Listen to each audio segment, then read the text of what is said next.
बिस्मिल्लाहिर्रहमानिर्रहीम। नबी करीम सल्लल्लाहु अलैहि वसल्लम ने फरमाया, जिस इंसान ने ईमान की नीयत से, सवाब की नीयत से रोज़े रखे, उसका अजर अल्लाह ताला ऐसे देंगे कि आपके गुज़श्ता गुनाह जितने भी हुए होंगे अल्लाह ताला माफ़ कर देंगे।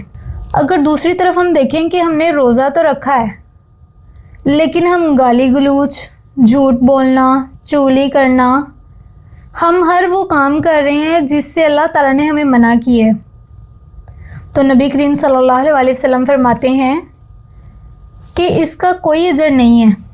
भला भूख प्यास आपने बंद की हुई, अपने ऊपर काबू किया हुआ है, लेकिन उसका कोई सवाब नहीं है।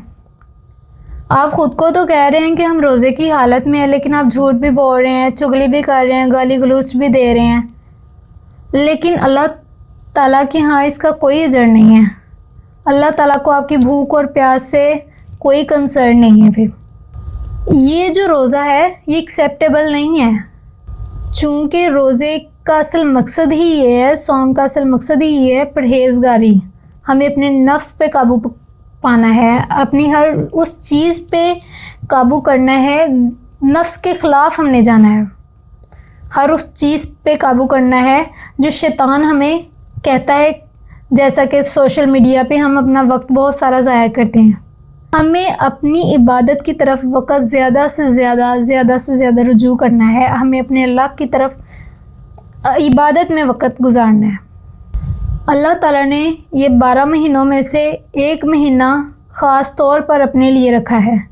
देखें, इसमें हम ज़्यादा से ज़्यादा इबादत करते हैं, कुरान मजीद की तिलावत करते हैं, नमाज़ें अदा करते हैं, नवाफिल अदा करते हैं, सदक़ात करते हैं।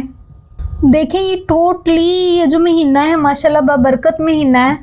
इसमें ज़्यादा से ज़्यादा अहतमाम किया जाता है, ज़्यादा से ज़्यादा इबादत की जाती है। तो ये हम अपने इर्द गिर्द के फजूलियात कामों में वक़्त गुजारने के बजाय हमें अपनी इबादत की तरफ रुजू करना है, हमें अपने अल्लाह की तरफ रुजू करना है, हमें अपना कनेक्शन जो है वो अल्लाह की तरफ बढ़ाना है। हम सबको अल्लाह ताला अमल करने की तौफ़ीक़ अता फ़रमाए। अस्सलामु अलैकुम वरहमतुल्लाहि वबरकातुहू।